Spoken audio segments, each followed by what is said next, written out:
ICSI CS Professional December 22 exams are around the corner, and one of the differentiating factor in exam is the way we present what we know and also what we don't.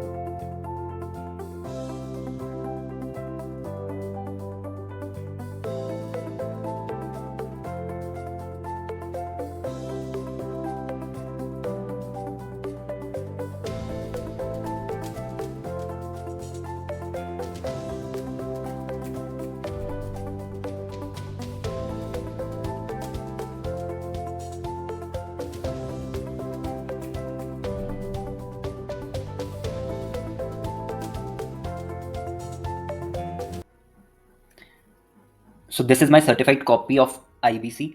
इसमें सारे question जो है वो attempt करें, कोशिश करिए attempt करने की, और 46 मार्क्स जो है वो स्कोर करें आउट ऑफ 100। 4 मार्क्स जो है वो ऑन अकाउंट ऑफ यूनिफॉर्मिटी और मॉडरेशन एग्जामिनर ने दिए हैं। टोटल मार्क्स एज पर मार्कशीट जो है वो है 50 आउट ऑफ 100। अब इस पेपर के एनालिसिस के पहले एक दो चीज़ें जो कि इसको लेकर के मैं बोलूँगा कि ये जो जून 2022 का पेपर था ये बहुत ज़्यादा अलग था प्रीवियस ईयर पेपर्स से, और लगभग जो है पेपर पूरा केस स्टडी पे बेस्ड था, और जितनी भी ये केस स्टडीज़ थी ये सब लेटेस्ट केस स्टडीज़ थी जो कि ना ही मॉड्यूल में दी हुई थी और ना ही अमेंडमेंट शीट जो इंस्टीट्यूट इशू करता है उसके अंदर दी थी। तो अभी जब आगे आंसर का एनालिसिस हम करेंगे तो आपको कई जगह पर दिखाई देगा कि जो भी केस स्टडी मैंने मेंशन करी है आंसर के अंदर, जहाँ जहाँ पर भी मेंशन करी है वो मैच नहीं करेगी गाइडलाइन आंसर की केस स्टडी से, फिर भी एग्जामिनर ने उस पर मार्क्स जो है वो दिया है, चाहे वो उसने 2 मार्क्स दिए हों या 3 मार्क्स दिए हों, वॉट एवर, बट उसने मार्क्स जो है वो दिया है। रीज़न सिर्फ ये है कि ये जो पेपर ये आया था ये मतलब जब आपको केस स्टडीज पेपर में सबसे इंपॉर्टेंट चीज़ ये इसमें भी और MCS में भी कि जब तक आपको केस स्टडी नहीं मिल जाती आप उसके बिना आंसर नहीं कर सकते, बिकॉज केस स्टडी से ही आपको वो फैक्ट्स पता चलते हैं और फिर उसके बाद में आप करस्पॉन्डिंग करेक्ट केस स्टडी ढूंढते हो, उसका मेंशन करते हो एंड फिर उसके बाद अपना आंसर लिखते हो। बट जब तक आपको वो केस स्टडी मिलेगी नहीं तब तक आप आंसर नहीं लिख सकते। तो क्योंकि इस पेपर में बाद में जब मैंने पेपर देने के बाद में एनालिसिस करा था तो अराउंड 63 मार्क्स जो है वो पेपर ऐसा था जो बहुत ही मतलब बाहर से आप बोल सकते हो या ऐसा बोल सकते हो कि लेटेस्ट ये जो हम बात कर रहे हैं इससे आया हुआ था। अब सबसे पहले इसके अंदर जो मैंने क्वेश्चन अटेम्प्ट करा वो था क्वेश्चन नंबर 6 का जो पार्ट बी है वो। क्वेश्चन नंबर 6 के पार्ट बी में इन्होंने डायरेक्ट क्वेश्चन था ये, स्टार्टिंग में थोड़ा सा UN कमीशन के बारे में इन्होंने बात करी थी on international trade law on cross border insolvency, तो क्रॉस बॉर्डर इंसॉल्वेंसी से रिलेटेड क्वेश्चन था। इसमें उन्होंने ये पूछा था कि डिस्क्राइब करने थे provisions of cross border insolvency as contained in the IBC। तो 2 सेक्शंस हैं, एक है 234 और एक है 235, वो इसके अंदर दोनों डिस्कस करने थे। इन्होंने भी वही दोनों चीज़ें यहाँ पे डिस्कस करी है। पहले थोड़ा सा इन्होंने UN सेटल के बारे में बता दिया कि उसमें क्या लिखा है, और फिर उसके बाद में इंसॉल्वेंसी एंड बैंक्रप्सी कोड के अंदर 2 ही प्रोविजन है, 234 एंड 235, जो इस बारे में बात करते हैं। 234 किस बारे में बात करता है वो इन्होंने यहाँ पे एक्सप्लेन कर दिया, और 235 किस बारे में बात करता है वो इन्होंने यहाँ पे एक्सप्लेन कर दिया, एंड देन उसके बेसिस पे थोड़ा सा लास्ट में कंक्लूजन जो है वो लिख दिया। इसका आंसर मैंने भी ऐसे ही करा है, but obviously language as I said MCS में भी मैंने बोला था ओपन बुक में कि लैंग्वेज आपको एज इट इज नहीं लिखनी है, तो यहाँ पर भी लैंग्वेज मैंने एज इट इज नहीं लिखी, जैसे वहाँ पर भी नहीं लिखी थी। सेक्शन 234 235 मैंने डायरेक्ट लिखा, मैंने UN सेटल का कोई मेंशन जो है वो यहाँ पर नहीं दिया है। UN सेटल का कोई मेंशन यहाँ पर नहीं करा, क्योंकि पूछा उन्होंने था प्रोविजन डिस्क्राइब करो जो IBC में दिए हैं, प्रोविजन कौन कौन सा है वो सीधा बता दिया। 234 और 235 है जो कि क्रॉस बॉर्डर इंसॉल्वेंसी से डील करता है। 234 के अंदर क्या चीज़ें लिखी है उसको शॉर्ट में होता है कि अग्रीमेंट विद फॉरेन कंट्रीज। 234 अगर आप यहाँ पे देखोगे तो लिखा है अग्रीमेंट विद फॉरेन कंट्रीज, और ये दोनों जो पॉइंट थे ये यहाँ पर मैंने भी एक्सप्लेन करे हुए दोनों पॉइंट्स, और क्योंकि देख करके ही लिख रहे थे वहां से तो पॉइंट्स दोनों सही हैं, बट लैंग्वेज जो है वो पॉइंट्स की मेरी खुद की है। उसके बाद 235 के अंदर letter of request to a country outside India in certain cases, letter of request to a country outside India in certain cases 235 वाला केस।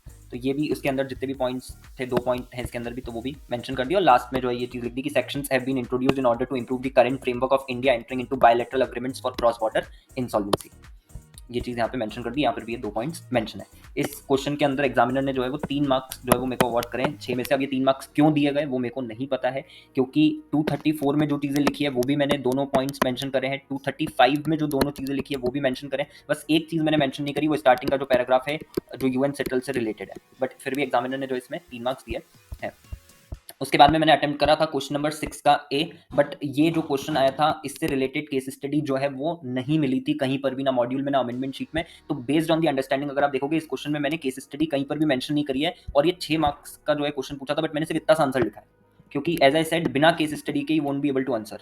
तो केस स्टडी अगर मिल ही नहीं रही है तो आंसर करना थोड़ा सा मुश्किल हो जाएगा। अब ये जो आंसर मैंने दिया है, पहली चीज़ तो ये कि ये आंसर मैंने लास्ट में लिखे थे, मैंने जगह छोड़ दी थी यहाँ पे, बट मैं अभी डिस्कस कर रहा हूँ इसको। ये क्वेश्चन जो है वो इससे रिलेटेड था। इस क्वेश्चन में उन्होंने एक पूरी केस स्टडी दी हुई थी 6A के अंदर। ये पूरी केस स्टडी देखोगे आप, ये केस स्टडी पूरी दी है उन्होंने, और उन्होंने ये पूछा इस केस स्टडी के अंदर लास्ट में कि whether the RP is liable on the basis of above facts और नॉट। तो रेजोल्यूशन प्रोफेशनल की लाइबिलिटी को लेकर के ये केस स्टडी जो है ये उन्होंने पूछी थी कि आरपी लाइबल होगा नहीं होगा। बट ये जो केस स्टडी यहाँ पर है, जो इसके फैक्ट्स वगैरह यहाँ पर दिए हुए हैं, ये मॉड्यूल में और अमेंडमेंट शीट में नहीं थी। अब मैंने इसका आंसर कैसे करा, तो मेरे पास एक और एडिशनल शीट थी जो मैं एग्जाम के जस्ट एक दिन पहले निकाल करके लेके गया था। उसमें जो है ऐसे ही कुछ केस दिया था, फैक्ट्स ऑब्वियसली उस केस के बिल्कुल ही अलग थे, बट वो केस में इशू यही था कि आरपी लाइबल है या नहीं है। तो उसी केस के बेसिस पे मैंने यहाँ पर ये आंसर लिखा कि RP shall not undertake any assignment without AFA. AFA का मतलब जो है वो यहाँ पे इन्होंने बताया होगा ऑथराइजेशन फॉर असाइनमेंट। तो फैक्ट में लिखा था कि ऑथराइजेशन फॉर असाइनमेंट आरपी के पास नहीं है, फिर भी वो क्या करता है, एक असाइनमेंट जो है वो अंडरटेक कर लेता है। तो क्या आरपी ने ये जो चीज करी है उसके लिए वो लाइबल होगा या नहीं होगा, ये बताना था इसमें। सो सबसे पहले लिखा कि आरपी जो है उसको अंडरटेक नहीं करना है कोई भी असाइनमेंट विदाउट ऑथराइजेशन। अगर आरपी एंटर करता है ऐसे किसी भी असाइनमेंट में तो वो लाइबल होगा। गिवन केस में RP undertook assignment of CIRP without having any valid AFA and this act has been made punishable by IBBI regulation. ये वाला जो पॉइंट है कि आईबीबीआई रेगुलेशन ने इसको पनिशेबल बनाया, ये मैंने खुद से मेंशन करा बेस्ड ऑन जो थोड़ा सा प्रेजेंस ऑफ माइंड जिसको बोला जाता है यूज करने के लिए, तो वो यूज करते हुए, क्योंकि केस तो था ही नहीं सामने। उसके बाद कंक्लूड करा कि RP would be liable and malafide intention can not prevent him from escaping the liability. हो सकता है कि उसका मेलिफाइड इंटेंशन ना हो, लेकिन बिना ऑथराइजेशन के आप असाइनमेंट में एंटर जो है वो नहीं कर सकते हो। तो इसमें एग्जामिनर ने जो है वो आप देखोगे 2 मार्क्स जो है वो 6 में से दिए हुए हैं, बल्कि मैंने यहाँ पर कोई केस वगैरह मेंशन नहीं करा है। यहाँ पर आप देखोगे तो एक केस मेंशन है, the above facts are similar to the case of U Balakrishna Bhat insolvency professional decided on 11 January 2021। As I said latest case studies जो है वो उन्होंने दे दी थी। तो ये उन्होंने पूरा आंसर मेंशन करा, सेक्शन भी उन्होंने मेंशन करा कि कौन सा सेक्शन इसके अंदर एप्लीकेबल होगा, बट ये सारी चीज़ें जो है वो मैंने मेंशन नहीं करी। यहाँ पर जो इन्होंने कंक्लूजन दिया हुआ है, कंक्लूजन में यहाँ पर यही लिखा हुआ है कि IP is guilty of professional misconduct and a penalty of ₹10,000 has been imposed. तो यहाँ से ये चीज़ समझ में आती है कि जो एएफए है उसके बिना आप असाइनमेंट अंडरटेक नहीं कर सकते। अगर आप असाइनमेंट अंडरटेक करते हो तो आपकी लाइबिलिटी जो है वो बनेगी। तो क्योंकि ये कंक्लूजन मैच हो रहा था कहीं ना कहीं, आंसर का ये कंक्लूजन वाला पोर्शन जो है वो मैच हो रहा था, इसीलिए एग्जामिनर ने जो है वो 2 मार्क्स इसके अंदर मेरे को दिए हैं। उसके बाद जो क्वेश्चन था वो मैंने करा था फोर्थ का, जो बी वाला है, फोर्थ का बी वाला क्वेश्चन फ्रेश स्टार्ट से रिलेटेड क्वेश्चन था। यस, ये रहा फोर्थ का बी वाला question. Measures ABC through Ankit, the proprietor, approached you as professional to seek direction about its business. He says that the business is in distress and there are heavy debts. Thus, unable to run the business, he wants to find solution to the debts so that he can run the business smoothly. He shares the following details about his business. उसने gross annual turnover जो है वो बताया, aggregate value of assets बताई है, value of debts incurred in last 2 months ये बताया है, then there is no dwelling unit owned by him, then there is no insolvency resolution process, bankruptcy process or fresh start process subsisting against him. Based on above details, advise him to get rid of his debts and to restart his business smoothly. तो उसको advice देनी थी कि कैसे वो अपने dates से जो है मतलब डेट्स खत्म कर सकता है और अपना बिजनेस जो है वो रीस्टार्ट कर सकता है, तो जिसको बोलते हैं हम फ्रेश स्टार्ट। वही यहाँ पर इन्होंने भी लिखा कि measures ABC can be advised to take recourse of fresh start process under insolvency and bankruptcy code 2016 following are the brief provisions of fresh start process। ये 80 जो है सेक्शन 80 उनको मेंशन कर दिया उन्होंने। फिर 81 के अंदर क्या क्या लिखा हुआ है ये चीज़ मेंशन करी कि उसको एफिडेविट देना पड़ेगा और उसमें फॉलोइंग इन्फॉर्मेशन जो है वो मेंशन करनी पड़ेगी। ये सारी चीज़ें उन्होंने यहाँ पर मेंशन करी है। फिर where application under section 80 is filed by the debtor through a resolution professional adjudicating authority direct करता है बोर्ड को within 7 days of date of receipt of application and shall seek confirmation from the board that there are no disciplinary proceeding against resolution professional. तो ये और भी कई सारे provision जो है वो उन्होंने मेंशन करे हुए हैं, जो भी फ्रेश स्टार्ट प्रोसेस से रिलेटेड जितने भी प्रोविजन है वो सब इन्होंने यहाँ पर मेंशन कर दिया। बट अगर आप मेरा आंसर देखोगे मैंने इतनी सारी चीज़ें बिल्कुल भी मेंशन नहीं करी है।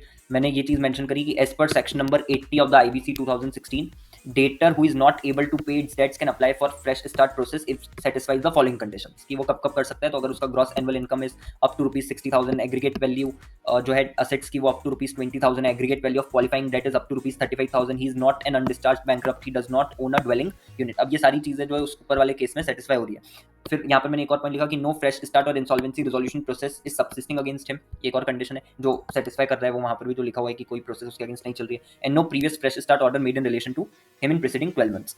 अब गिवन केस में messrs ABC through Ankit its proprietor satisfies all the conditions जो कि सेक्शन 80 में दी हुई है of the code and is thus eligible to make application for fresh start process. So I advise Ankit to apply for, ये चीज़ यहाँ पे मेंशन कर दी। जो उन्होंने वहाँ पे मेंशन करा, उन्होंने कई सारी चीज़ें मेंशन करी, उन्होंने 80 को भी मेंशन करा, उन्होंने 81 को भी मेंशन करा, उन्होंने ये कंडीशंस मेंशन नहीं करी, लेकिन बाकी उन्होंने कई सारी चीज़ें मेंशन करी, वो सब चीज़ें मैंने मेंशन नहीं करी, इसीलिए एग्जामिनर ने जो है इसके अंदर मेरे को 3 मार्क्स जो है वो 6 में से दिए हैं। बाकी सारी चीज़ें ठीक है, आंसर इसका बिल्कुल ठीक है, लेकिन जो गाइडलाइन आंसर में बातें लिखी हैं, क्योंकि वो यहाँ पर नहीं लिखी हुई थी, जैसे ये जो इन्होंने पूरा लिखा है कि क्या क्या आपको एफिडेविट पे देना पड़ता है।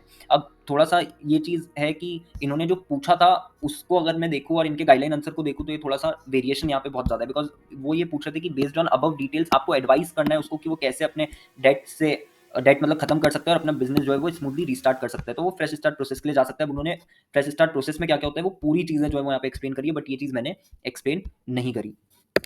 उसके बाद 4 का जो ए वाला है वो मैंने सॉल्व करा। 4 के ए के अंदर उन्होंने पूछा था रिगार्डिंग ये appellate RPS sort the following relieves, ये इन्होंने एक केस यहाँ पे दिया हुआ है और उसमें उन्होंने बोला है कि allow the instant appeal and set aside the impugned order passed by adjudicating authority.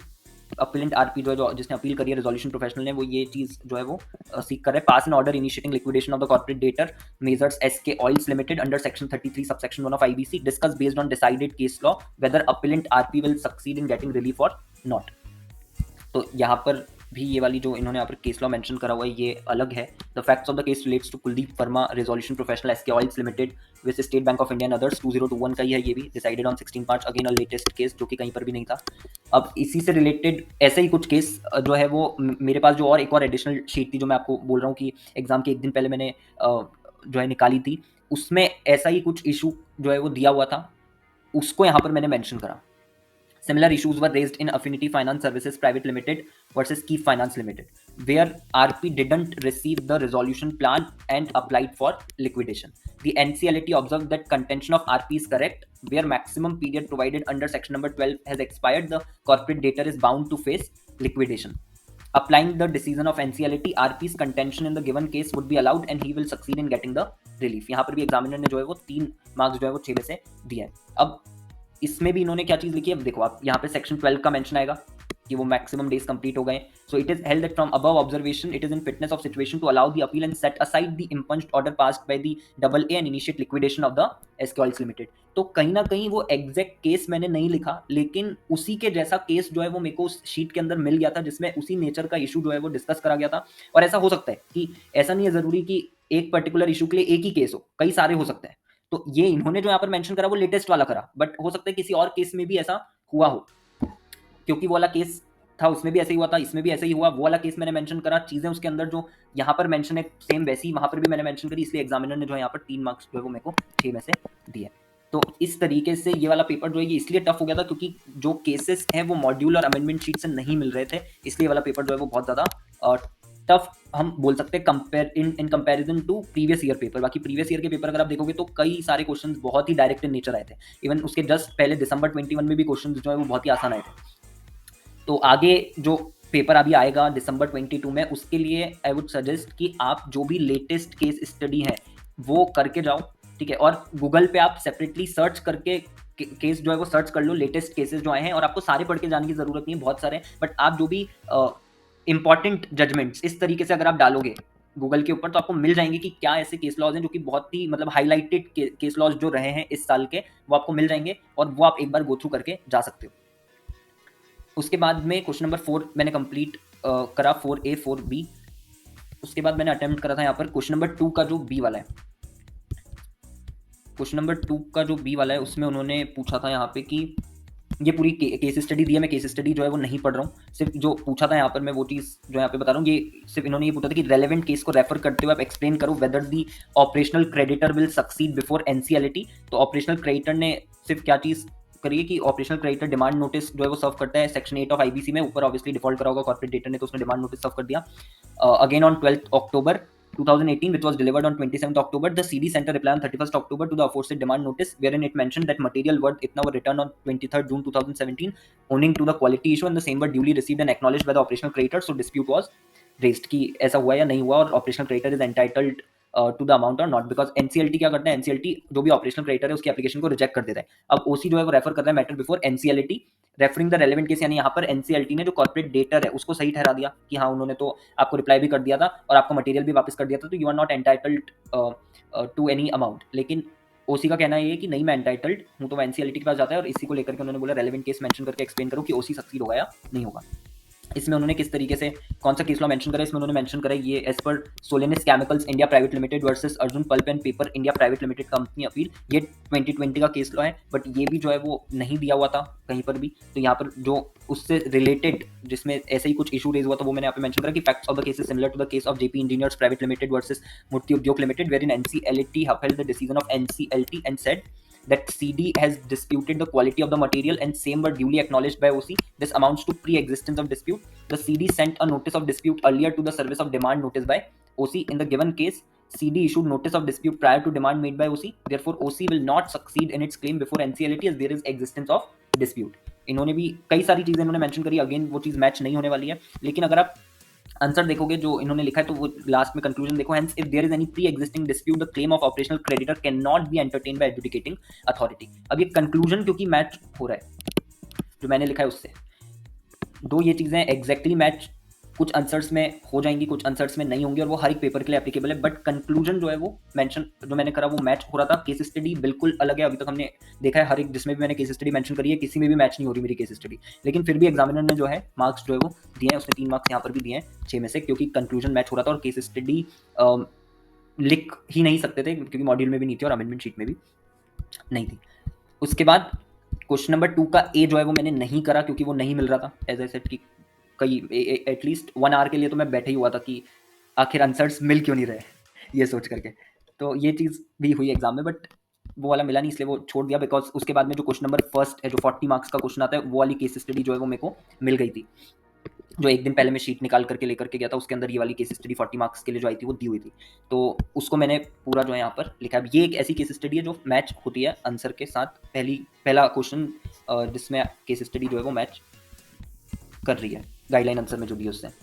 ये देखो यहाँ पे बहुत बड़ा सा एक पूरा क्वेश्चन दिया हुआ है, ये इतना बड़ा यहाँ से ये स्टार्ट हुआ है यहाँ से और ये पूरा जो है ये यहाँ तक इन्होंने दिया हुआ है। इसमें क्वेश्चन उन्होंने जो पूछे थे वो ये क्वेश्चन थे कि आपको आंसर करने हैं फॉलोइंग क्वेश्चंस, 4 क्वेश्चंस थे। पहला, explain whether Sunrise and XYZ are financial creditors of the corporate debtor. तो पहले क्वेश्चन में पूछा था कि सनराइज और एक्सवाईजेड फाइनेंशियल क्रेडिटर है, कॉर्पोरेट डेटर क्या नहीं है। इन्होंने ये लिखा फैक्ट्स ऑफ द केस जो है वो सुप्रीम कोर्ट ने जो केस डिसाइड करा है Phoenix arc private limited versus sunrise Financial Services Limited and others का, उससे मैच करता है 2020 का केस लॉ, ये भी नहीं दिया हुआ था। अच्छा, इसको लेकर के ना अमेंडमेंट शीट में इन्होंने इस केस का मेंशन दिया हुआ था, बट अमेंडमेंट शीट में इन्होंने सिर्फ 4 लाइन में ये केस मेंशन करा था और आप देखो ये केस एक्चुअली में कितना बड़ा है, ये जो इतना पूरा ये केस है उन्होंने वहीं से लिखा है, बस फैक्ट्स थोड़े से चेंज कर दिए, लेकिन मतलब नेम्स वगैरह चेंज करे, फैक्ट्स और अमाउंट तो सेम ही है, इतना बड़ा है। और ये इंस्टीट्यूट के अमेंडमेंट शीट में सिर्फ 4 लाइन का दिया हुआ था, तो अगर वहां से किसी ने पढ़ा भी होगा तो मतलब उसके सामने था सही केस लॉ, फिर भी वो नहीं आंसर कर पाया होगा क्योंकि फैक्ट्स तो आपको पता ही नहीं है। 4 लाइन में उन्होंने सिर्फ कंक्लूजन बताया था कि इस केस में आखिर क्या चीज़ हेल्ड हुई थी। अब इसको किस तरीके से लिखा, तो सबसे पहले वही क्वेश्चन नंबर फर्स्ट का जो ए वाला है, similar issue was raised in the case of, case का नाम जो है वो मेंशन कर दिया है यहाँ पर। और उसके बाद में यहाँ पर आप देखो यहाँ लिखा है Sunrise Financial Services Limited and others, और यहाँ पर मैंने लिखा है Spade Financial Services Limited and others. तो मेरे पास जो अमेंडमेंट शीट थी उसमें स्पेड लिखा हुआ था, इसलिए मैंने यहाँ पर जो है स्पेड लिखा है, बट वो सनराइज है स्पेड है, अभी मैंने भी चेक नहीं करा वापस से, तो I am not sure, but yes case study जो है वो यही वाली है। इसमें जो भी चीज़ हेल्ड हुई थी वो यहाँ पर लिख दिया कि supreme court altered the NCLT's decision and held that 2 entities are not financial creditors as collusive transactions exist between the 2 entities and corporate debtor. SC further reiterated that 2 entities are related parties within the meaning of section 5 subsection 24 and hence they are to be excluded from COC meeting. SC said that related parties will include entities who cease to be related parties in order to circumvent the exclusion under proviso to section 21 subsection 2, and in the given case number of collusive transactions has taken place between Sunrise XYZ and DK Swarm Limited on NCLT basis of observation. Both the parties are covered within the meaning of 5 subsection 24. Therefore Sunrise and XYZ are not financial creditors considering the nature of the transactions between them and CD and applying SC's judgment in the stated case. ये सारी चीजें लिखी, इसमें examiner ने जो है वो 10 में से 7 मार्क्स जो है वो दिया। यहाँ पर भी इन्होंने वही सारी चीज़ें मेंशन करी है और उसके बाद इन्होंने और भी कई सारी चीज़ें इस आंसर में मेंशन करी है, बट अगर कंक्लूजन हम देखेंगे तो यहाँ पर ये लिखा है कि it has been noted that XYZ and corporate debtor had entered into multiple agreements regarding the same property without giving any explanation और rational regarding variation in the consideration. This showed that the transactions were collusive in nature, entered with the purpose of diverting properties of the corporate debtor to XYZ. Since the commercial arrangements between Sunrise and XYZ and the corporate debtor were collusive in nature, they would not constitute a financial debt, और financial debt नहीं है तो वो financial creditor भी नहीं है. Hence Sunrise and XYZ are not financial creditors of the corporate debtor. तो यही चीज़ यहाँ पर मैंने भी लिखी है, वहाँ पर वही चीज़ लिखी हुई है. लाइन बाय लाइन में क्यों नहीं बता रहा हूँ, क्योंकि ये बहुत ही बड़ी केस स्टडी थी. हम एक एक लाइन पढ़ेंगे फिर उसको देखेंगे, और लिखा तो वैसे भी वो केस स्टडी में से ही है. तो आपको बस ये चीज़ ध्यान रखनी है कि जो भी आप केस स्टडी लिख रहे हो, तो यहाँ पर आप देखो उन्होंने तो बहुत सारी चीज़ें मेंशन करी है, बट इतना सब कुछ मेंशन करने की जरूरत नहीं है. जो टू द पॉइंट रेलेवेंट चीज़ें, एक्सट्रैक्ट जो भी है उस केस स्टडी का, बस वो आपको मेंशन करना है. उसके बेसिस पे भी आपको जो है वो मार्क्स जो है वो मिल जाएंगे. उसके बाद क्वेश्चन नंबर फर्स्ट का जो बी वाला है वो मैंने करा था. क्वेश्चन नंबर फर्स्ट के बी में इन्होंने पूछा था कि explain based on supreme court's decision if Sunrise and XYZ are related parties of the corporate debtor और नॉट. तो यहाँ पर लगभग वही चीज़ वापस यहाँ पर मेंशन करी, क्योंकि ऊपर भी मैंने रिलेटेड पार्टी का एक बार रेफरेंस दे दिया था. ये वाली चीज़ यहाँ पर मैंने एक बार रेफरेंस दे दिया था दोनों पॉइंट्स में. फिर से वही चीज़ मेंशन करी कि section 5 subsection 24 of the code specifically describes the term related parties. पहला पॉइंट ये लिख दिया कि कौन सा सेक्शन बताता है इसके बारे में. गिवन केस में NCLT has made the observations with respect to section 5 subsection 24 of the code and found that Sunrise and XYZ satisfy number of requirements let down in the section. तो इसको लेकर के ना आप यहाँ पर देखोगे, ये NCLT ने हेल्ड कराई कि सनराइज और XYZ are related parties of the corporate debtor since, और ये सब पॉइंट्स उन्होंने रीजनिंग जो इसके पीछे की उन्होंने मेंशन करी थी. तो यही वाला पॉइंट जो है वो यहाँ पर मैंने मेंशन करा कि NCLT ने कई सारा ऑब्जर्वेशन जो है, कई सारे पॉइंट्स को लेकर के ऑब्जर्वेशन करी है with respect to section 524 of the code, and उन्होंने ये बोला कि सनराइज और XYZ जो है वो सेटिस्फाई कर रहे हैं नंबर ऑफ रिक्वायरमेंट्स जो कि सेक्शन में दी हुई है. Also, the SC confirmed the NCLT's observation with respect to similar case of Phoenix Arc Private Limited में SC ने भी इस चीज को क्या करा, कंफर्म करा. पूरा नाम नहीं लिखा. SC also said that parties who were related parties in the past and now cease to be related parties so as to become part of COC would still be deemed as related party.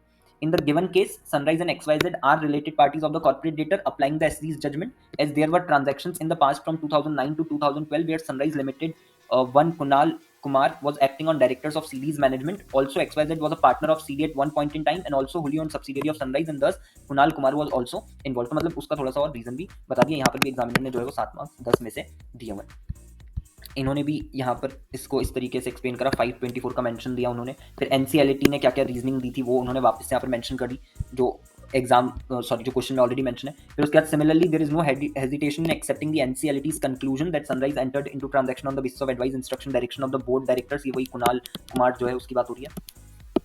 Therefore, it is easy to conclude that Sunrise and XYZ were related parties of the corporate debtor during the relevant period when the transaction on the basis of which Sunrise and XYZ claimed their status as financial creditor took place. तो ये conclusion भी match होता है. इसके बाद मैंने जो question करा वो था क्वेश्चन नंबर फर्स्ट का पार्ट सी. क्वेश्चन नंबर 1 का जो पार्ट सी उसमें उन्होंने बोला था कि whether Sunrise and XYZ have to be excluded from the committee of creditors. यहाँ पर इसको मैंने किस तरीके से लिखा, तो सबसे पहले सेक्शन नंबर 21 सबसेक्शन 2 जो है वो मेंशन करा कि उसके अंदर क्या लिखा है कि COC shall comprise of all the financial creditors. उसके बाद जो फर्स्ट प्रोवाइजो है to section 21 subsection 2 provides that financial creditors और the authorised representative of the financial creditors if it is a related party of the corporate debtor shall not have any right of representation, participation और voting in COC meeting.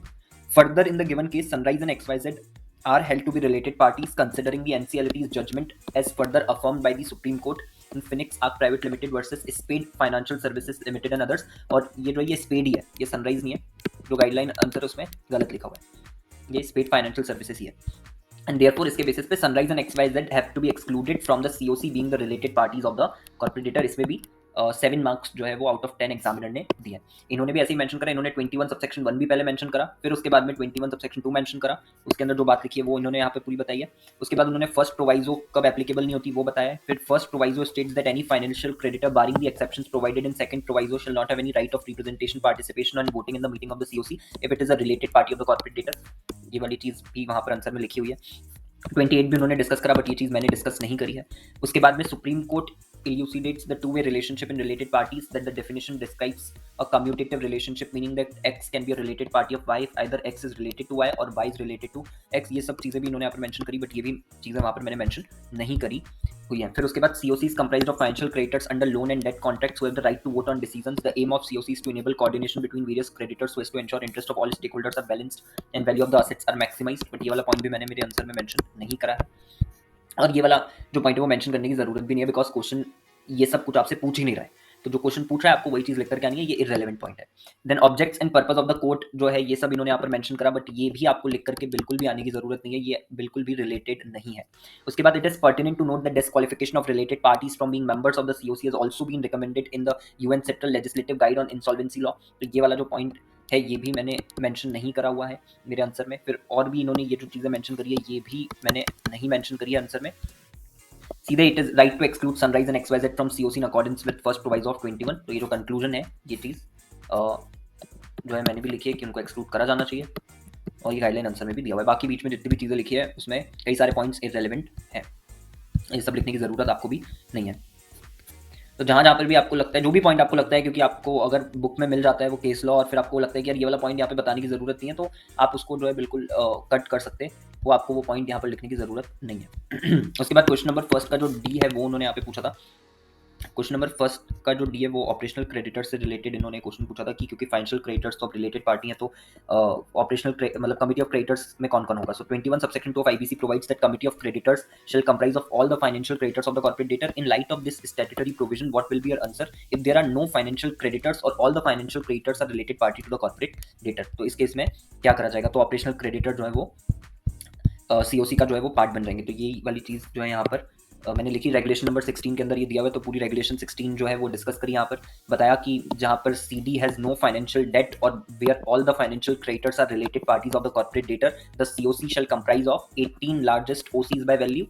However, if number of OCs are less than 18, COC shall comprise of all such operational creditors। Then one representative elected by all the workmen other than those covered under first above, one representative elected by all the employees other than those covered under first above। Further, the member of COC shall have voting rights in proportion of debt due to the total amount of the debt, and also COC constituted under this regulation shall have all the powers, duties and obligations of COC comprising financial creditors। इसके अंदर जो है examiner ने 4 marks जो है वो 10 में से दिए हैं। अब एग्जामिनर ने 4 मार्क्स क्यों दिए 10 में से, तो एक बार गाइडलाइन आंसर जो है वो एक बार देखते हैं उन्होंने क्या लिखा है। तो यहाँ पर आप देखोगे उन्होंने ये लिखा है, yes it is true in terms of 21(2) of the IBC provides that committee of creditors will comprise of all financial creditors of the corporate debtor. लेकिन अगर कोई फाइनेंशियल क्रेडिटर नहीं है, फाइनेंशियल क्रेडिटर सभी के सभी रिलेटेड पार्टी हैं, तो रेगुलेशन 16 जो है वो एप्लीकेबल हो जाती है। तो ये चीज़ मैंने भी मेंशन करी है। स्टार्टिंग का ये वाला थोड़ा सा जो पैराग्राफ ये मेंशन नहीं करा है, बट रेगुलेशन 16 का मेंशन करा है।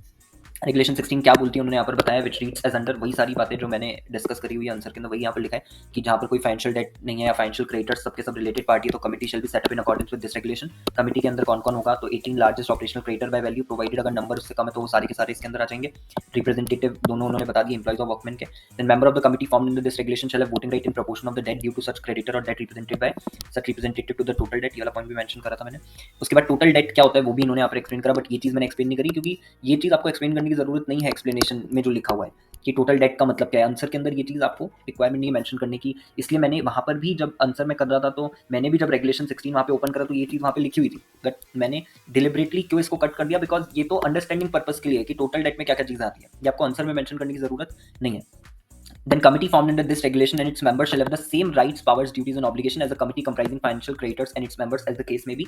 ये यहाँ पर भी मैंने भी लिखा हुआ है, तो सारे पॉइंट्स मैच हो रहे हैं। बस एक स्टार्टिंग का थोड़ा सा पैराग्राफ जो है वो मैंने नहीं लिखा और जो एक्सप्लेनेशन है ये चीज़ नहीं मेंशन करी, बट इसके बाद भी एग्जामिनर ने जो है वो सिर्फ इसमें 4 मार्क्स जो है वो मेरे को दिए हैं आउट ऑफ 10। अब ये थोड़ा सा क्यों ऐसा करा है तो इसका आंसर मेरे पास भी नहीं है, लेकिन ठीक है, आपको बस ये इंश्योर करना है कि आप रेलेवेंट लिखो और टू द पॉइंट लिख करके आओ।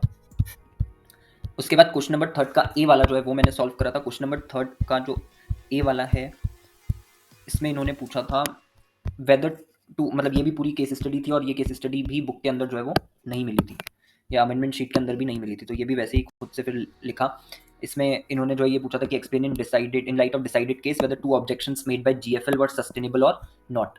तो इसको मैंने किस तरीके से आंसर करा, the case has issues similar to that of, ये यहाँ पर नाम मेंशन कर दिया और फिर उसके बाद में इन दी स्टेटेड केस अब यहाँ पर अगर आप देखोगे तो इनका केस लॉ इन्होंने अलग मेंशन करा है। इन्होंने मेंशन करा है Laxmipat Surana versus union bank of India and another का केस लॉ जो है वो यहाँ पर मेंशन करा है। Decided on 26 March 21। दो सेंट्रल इश्यूज इसके अंदर आए थे, whether an action under 7 of IBC can be initiated by financial creditor against a corporate person concerning guarantee offered by it in respect of a loan account of the principal borrower who had committed default and is not a corporate person within the meaning of the code. And second, whether an application under 7 of the code filed after 3 years from the date of declaration of the loan account as NPA being the date of default is not barred by limitation. तो ये दो issues जो है वो इसको लेकर के question आया हुआ था। अब इसमें मैंने ये वाला केस जो है मेंशन करा, फिर उसका लिखा कि in the stated case NCLT held that if there is a delay of more than 3 years from the date of cause of action and no lack is there on applicant's part, applicant can explain the delay within a reasonable time. तो अगर 3 साल से ज़्यादा का time हो भी जाता है बट एप्लीकेंट के पार्ट पे कोई भी गलती नहीं है तो फिर एप्लीकेंट जो है वो एक्सप्लेन कर सकता है अपना delay with in a reasonable time after the expiry of 3 years. Then further in one of the other case it was held that action of CIRP can be taken against the personal guarantor irrespective of principal borrower being corporate person and such action would be valid. तो ये वो जो point था guarantor वाला issue जो था उससे related ये चीज़ मेंशन कर दी। नाम नहीं पता था केस का तो केस का नाम मेंशन नहीं करा, बट ये चीज़ पता थी कि ऐसा कुछ जो है वो हेल्ड करा हुआ है वन ऑफ द केस में, तो यहाँ पर मेंशन कर दिया। और यहाँ पर जो ये वाला केस था इसमें कुछ ऐसे ही इशू रेज हुआ था लिमिटेशन वाला, तो ये यहाँ पे मेंशन कर दिया। Then in light of this मैंने लिखा कि GFL's first argument is not maintainable as guarantors can be subject to CIRP, and then GFL's second argument of limitation period would not be maintainable if creditor explains the delay sufficiently. तो अगर creditor explain कर देता है तो maintainable नहीं है, otherwise maintainable है। तो इसमें एग्जामिनर ने जो है वो 2 मार्क्स जो है वो दिए हुए हैं 6 में से। अब इन्होंने यहाँ पर क्या चीज़ एक्सप्लेन करी, तो पहले तो वो केस इन्होंने मेंशन कर दिया, फिर उसके बाद में दोनों सेंट्रल इशूज लिख दिए, फिर सेक्शन 7 जो है वो इन्होंने यहाँ पे समझाया। सेक्शन 7 में इन्होंने बोला कि is an enabling provision which permits the financial creditor to initiate CIRP against a corporate debtor. The corporate debtor can be the principal borrower. It can also be a corporate person assuming the status of corporate debtor having afforded guarantee if and when the principal borrower या debtor commits default in payment of its debt. तो मतलब वो guarantor भी हो सकता है, इसलिए guarantor के अगेंस्ट भी CIRP आप जो है वो इनिशिएट कर सकते हो। और इन्होंने कॉन्ट्रैक्ट एक्ट का भी यहाँ पे मेंशन दिया है कि गारंटर की लायबिलिटी को एक्सटेंसिव होती है, वो सारी चीज़ें, बट ये सब चीज़ें जो है वो मैंने आंसर में मेंशन नहीं करी। अब इन्होंने ये कैसे यहाँ पर मेंशन कर दी, बिकॉज इनको केस जो है वो पता है, और वहाँ पर क्यों मेंशन नहीं कर पाया मैं, क्योंकि केस पता ही नहीं था कि एग्जैक्ट केस इसका क्या है। उसके बाद प्रिंसिपल बोरोवर मे और may not be a corporate person, but if a corporate person extends guarantee for the loan transaction concerning a principal borrower not being a corporate person, it would still be covered within the meaning of corporate debtor. तो all in all ये है कि guarantor के against भी कर सकते हैं। उसके बाद इन्होंने और भी कई सारी चीज़ें मेंशन करी अलग अलग। फिर उसके बाद में जो फर्स्ट आर्ग्यूमेंट है GFL का इज नॉट सस्टेनेबल, ये इन्होंने यहाँ पर मेंशन कर दिया, जो यहाँ पर मैंने भी मेंशन करा है कि GFL का first argument is not maintainable as guarantor can be subject to CIRP. तो ये चीज़ मैच होगी। फिर उसके बाद notably the provision of limitation act have been made applicable to the proceedings. Limitation act से रिलेटेड उन्होंने चीज़ें बताई कि लिमिटेशन एक्ट के प्रोविजन जो है वो एप्लीकेबल होंगे for section 238 capital A predicates that provision of limitation act shall apply to the proceedings और appeals before the adjudicating authority, the NCLT, the DRT या DRAT as the case may be. Present case acknowledgements were made by principal borrower as well as the corporate guarantor after declaration of NPA from time to time, and lastly on 8th January 2019, which was the basis of filing of subject application under section 7 of code. The fact that acknowledgement within the limitation period was only by the principal borrower and not the guarantor would not absolve the guarantor of its liability flowing from the letter of guarantee and memorandum of mortgage. The liability of guarantor being coextensive, फिर से वही वाला point इन्होंने यहाँ पे mention करा। जो conclusion इन्होंने यहाँ पर दिया है वो ये कि fresh period of limitation is required to be computed from the date of acknowledgement of debt by the principal borrower from time to time and in particular the corporate guarantor या corporate debtor by last communication dated 8 January 2019. Thus the application under section 7 of the court filed on 23 March 2019 is within limitation. तो यहाँ पर इन्होंने ये conclude करा कि ये जो है ये विद इन लिमिटेशन है, और मैंने जो यहाँ पर चीज लिखी कि second argument of limitation period would not be maintainable. अब ये जो पॉइंट है कि लिमिटेशन पीरियड वाला जो इन्होंने आर्ग्यूमेंट दिया था वो मेंटेनेबल नहीं होगा। तो यहाँ पर इन्होंने क्या बोला था कि whether an application under section 7 of the code filed after 3 years from date of declaration of loan account is non-performing asset being the date of default is not barred by limitation. एक बार question में भी देखते हैं कि DFL ने क्या चीज बोली थी। यहाँ पर इन्होंने बोला this application came to be resisted on diverse counts and in particular on the preliminary ground that it was not maintainable because the principal borrower was not a corporate person, and further it was barred by limitation as the date of default was 30th January 2011 whereas the application had been filed on.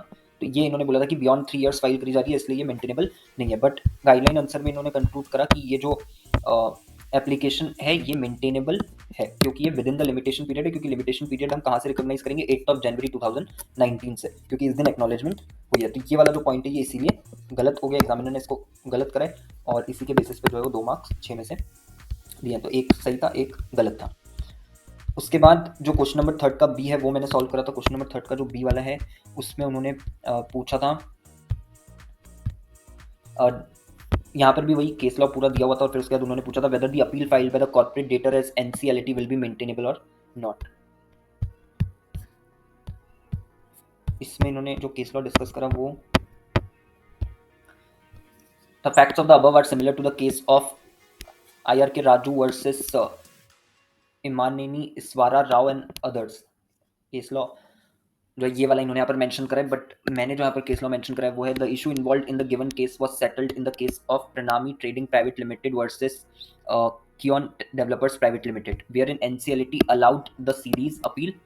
In the given case, OCs has raised demand and CDs has offered to pay 100% of amount actually payable. Given case में क्या हुआ था, तो OC ने demand raise करी थी और CD ने ऑफर करा था कि हम पूरा 100% पे कर देते हैं amount. NCLT held that CD is allowed to raise that default has not occurred. तो CD बोल सकते हैं कि कोई डिफॉल्ट ऑकर नहीं हुआ है. It is the OC who refused to accept the payment. तो CD ने बोला था कि हम पूरा 100% पेमेंट कर देते हैं, बट OC ने ही लेने से मना कर दिया, दो offered by CD. Further, the amount of custom duty would not fall within the scope of operational debt in the court. Therefore, CD's appeal would be maintainable as there are no default on CD's part. इसमें भी examiner ने 3 marks जो है वो दिए में 6 में से. यहाँ पर इन्होंने पूरा ऑपरेशनल क्रेडिटर वगैरह सब डिस्कस करा हुआ है, बट ये सब कुछ मैंने डिस्कस नहीं करा है. अच्छा, एक पॉइंट जो यहाँ पर मैच होता है वो ये कि OC in present case does not come within the meaning of operational creditor for the purpose of custom duty. मतलब कस्टम ड्यूटी ऑपरेशनल डेट का पार्ट नहीं है. उसके बाद और भी कई सारी चीज़ें यहाँ पर मेंशन करी, बट ये कुछ भी मैंने मेंशन नहीं करा है. कंक्लूजन बस ये कि hence the appeal is allowed with the aforesaid observations and directions. तो जो सीडी की अपील है वुड बी मेंटेनेबल. ये जो पॉइंट है ये बस मैच हुआ, इसलिए एग्जामिनर ने जो है वो 3 मार्क्स जो है वो 6 में से दे दिए. केस मैच नहीं हुआ है क्योंकि केस अगेन था ही नई बुक के अंदर या अमेंडमेंट शीट के अंदर. इसके बाद में जो मैंने क्वेश्चन अटेम्प्ट करा वो था क्वेश्चन नंबर 5 का पार्ट ए, और ये लास्ट क्वेश्चन जो मैंने अटेम्प्ट करा था. As per the decided case law इसमें मैंने करके लिखा है, बट इस क्वेश्चन में पूछा क्या था. इस क्वेश्चन में पूछा था कि based on the above facts answer the following question whether issue of territorial jurisdiction was appropriate. तो टेरिटोरियल जुरिसडिक्शन से रिलेटेड ये क्वेश्चन था. And whether objection about RP not complying with mandate of section 99 subsection 2 of IBC was sustainable. तो ये based on the above facts जो है ये 2 direct question जो है वो उन्होंने पूछे थे.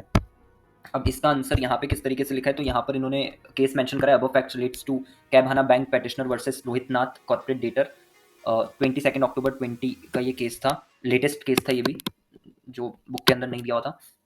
इसमें मैंने जो मेंशन करा वही कि as per decided case law given case में proceedings against the guarantor can be initiated before the same DRT where IRP has been initiated against the CD. Also, it is not mandatory for RP to require the proof of payment. Therefore, in the given case, issue of territorial jurisdiction would not apply and objection of 99 subsection 2 is not correct. बस इतना सा मैंने जो इसके अंदर लिखा. क्यों इतना सा लिख पाए, क्योंकि केस पता नहीं था इसीलिए, और टाइम भी जो है वो लास्ट में नहीं बचा था. तो अगर आप देखोगे 5 का जो बी है वो मैंने अटेम्प्ट ही नहीं करा है.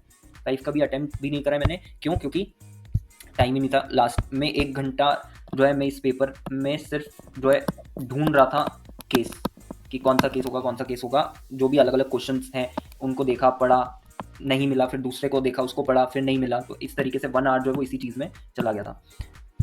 अब इसमें भी इन्होंने कई सारी चीज़ें मेंशन करी है, but I am directly coming on to the conclusion कि आखिर इन्होंने कंक्लूजन क्या लिखा, क्योंकि उसी के बेसिस पे जो भी एग्जामिनर ने मार्क्स दिया है वो उसी के बेसिस पे. So hence this tribunal is of the view that there is no force in contention of the respondent, this tribunal lacks territorial jurisdiction to entertain this matter. तो ये चीज़ जो है वो मैच हो जाती है कि इशू ऑफ टेरिटोरियल जुरिसडिक्शन जो है वो अप्लाई नहीं होगा.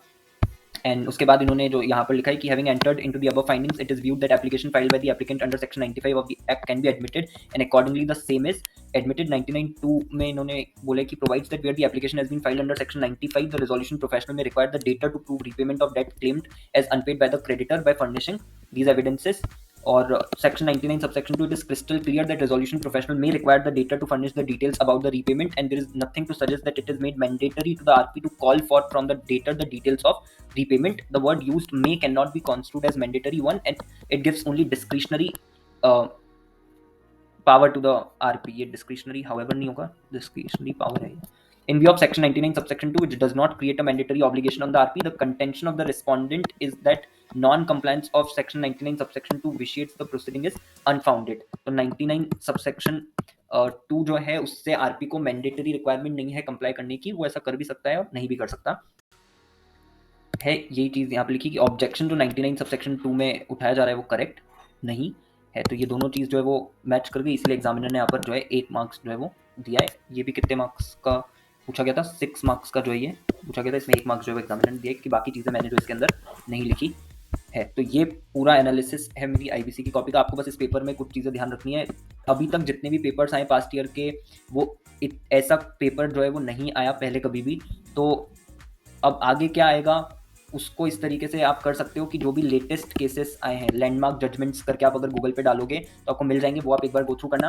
बाकी जो स्ट्रेटजी एमसीएस के लिए फॉलो करी थी, वही स्ट्रेटजी जो है वो आईबीसी के पेपर के लिए भी आपको फॉलो करना है। And in terms of writing या लैंग्वेज, वो सारी चीज़ मैं पहले भी बोल चुका हूँ कि हर एक केस में आपको टू द पॉइंट लिखना है, रेलेवेंट लिखना है। सेक्शन के एक्सट्रैक्ट्स आप मेंशन कर सकते हो, कोई दिक्कत नहीं। अगर आपको सेक्शन नहीं आता है तो आप सेक्शन मेंशन मत करो, आप प्रोविजन मेंशन करके आ जाओ। So this was the complete analysis of my certified copy of IBC. I hope you have got answers to various questions when it comes to presentation of answers in this particular paper. Also, I would like to share 3 tips with you for this particular paper. First, do proper markings as it will save time in the exam. Second, do practice past year paper as you would be able to know how much time you are taking to find out the correct case study. And third, properly go through the navigation chart so as to understand from which chapter and from which topic the case study has been asked. Thank you so much for watching this video, and I will see you in the next one.